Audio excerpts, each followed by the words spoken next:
안녕하십니까. 농부 놀이터입니다. 연일 계속 비가 오고 바람이 세차게 불죠.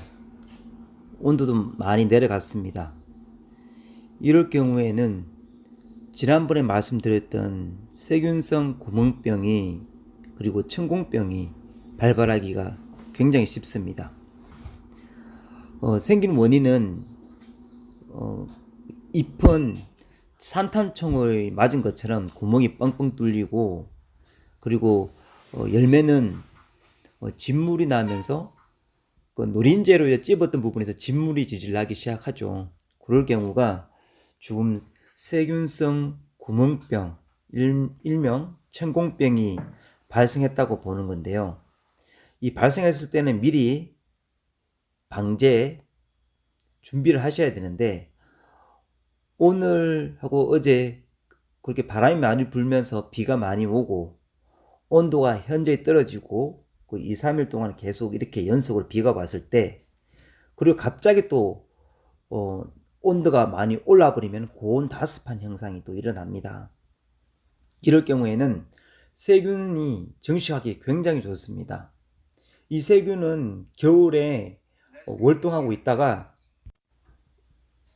온도가 조금씩 오르기 시작할 때, 적절한 온도가 오르기 시작할 때쯤이면 다시 세균 구멍병이 발발하기 시작합니다. 지역에서는 평지, 광활한 평지가 굉장히 위험도가 있고요.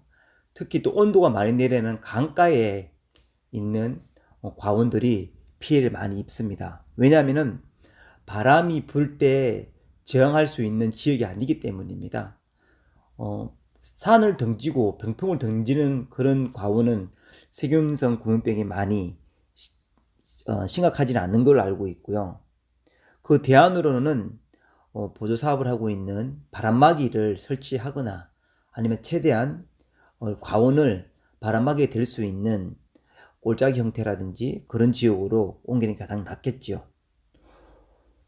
그러면은 이 세균성 구멍병이 여러 가지 인해서 일어날 수 있는데, 특히 나무가 많이 약해질 경우에는 세균성 구멍병도 많이 심각해집니다. 예를 들면 질소를 과다하게 했거나, 그리고 주위에 노린재라는 병충들이, 아니 해충들이 와서 그걸 흡접을 해버리면 그로 인해서 또 스크래치 난 부분에 또는 거기 상처 난 부분에서 세균이 오염되면서 구멍이 뚫리고 또 열매는 진물이 나게 되는 거거든요. 그렇다면 1차적으로 노린재와 같은 그런 해충으로 인한 스크래치, 그런 상처가 생기지 않도록 해주는 부분이 중요하고요. 그리고 바람이라든지 강풍으로 인해서 스크래치 나지 않도록 방음망을 해준다든지, 또한 SS기 그 방제를 할 때 너무 강풍으로 해서 오히려 바람으로 인해서 스크래치 나서 역효과 나는 경우도 있으니까 RPM을 낮춰서 해야 할 필요가 있겠고요. 그러면은 그 대안으로서 그러면은 이 마이신 종류를 제가 한번 소개해 드릴까 합니다. 오늘 두 가지를 설명해 드릴 텐데요. 델란 그리고 용마루라는 세균성 구멍병에 맞는 마이신을 소개해 드리고자 합니다. 물론 그전에는 마이신계가 아니고 브로드웨이 같은 걸로 미리 작업을 할 수 있지만은, 지금 이런 5월 이제 신생기 이럴 때는 마이신계를 사용하는 게 낫습니다. 그래서 델란을 소개해 드릴게요. 델란은 디티아논 수화제라고 합니다. 그래서 적용기구는 살균제 캬, 저독성 2급을 보여주고 있는 델란은 수화제입니다. 수화제라는 의미는요, 농약 원재가 점토, 점질이 있어서 물에 잘 녹지 않기 때문에 계민 활생제와 같은 여러 첨가물로 인해서 물을 잘 녹이고 또 잘 혼합될 수 있도록 다른 첨가물이 포함되어 있는 형태를 말하는데요. 수화제는 그 대신에 점성질이 있어서 잘 달라붙습니다. 그래서 나뭇잎이라든지 열매에 그 흔히 잘 달라붙어서 비가 와도 잘 씻기지 않은 그런 장점이 있다는 점 상기하시기를 당부드립니다.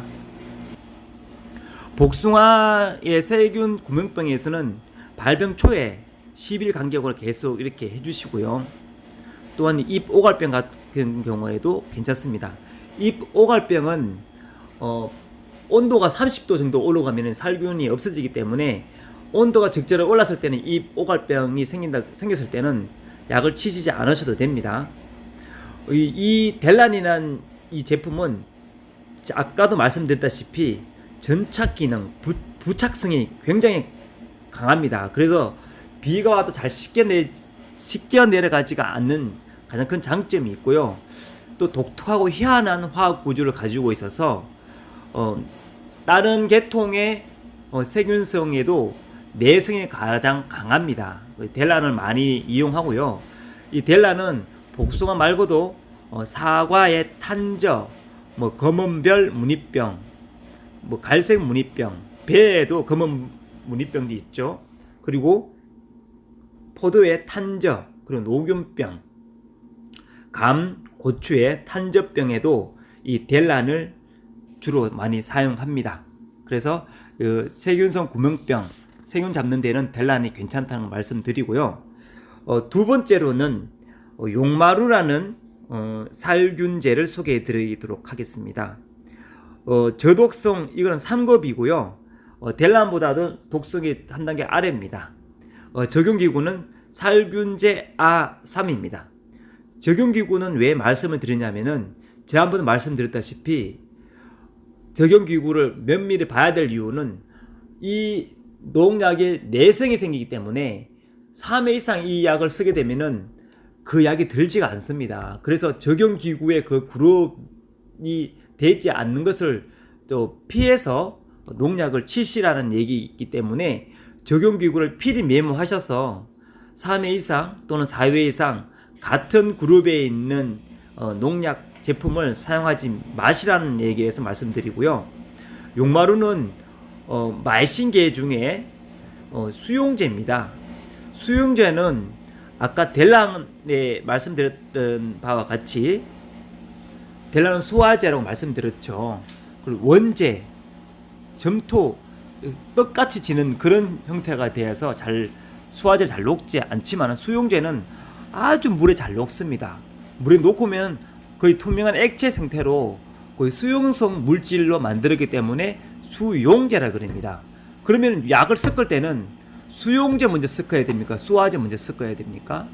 당연히 물 잘 녹지 않는 수화제 먼저 녹이고 그다음에 물 잘 녹는 수용제를 하고 그다음에 액상을 사용하고 이렇게 하시면 되겠죠. 그래서 그 순서를 잘 녹지 않는 순서부터 하시면 되는 겁니다. 용마루는 복숭아, 배추, 고추, 마늘도 많이 사용하고요. 특히 복숭아의 세균 구멍병에는 발병 초에 한 10일 간격으로 치우시면 되고요. 그리고 배추라든지 부추, 감자, 쌈상추, 부추, 마늘에도 입상스근병, 세균 전문이병이라든지 무릎병이 생겼을 때는 발병 초에부터 7일 간격으로 계속 때리는데요.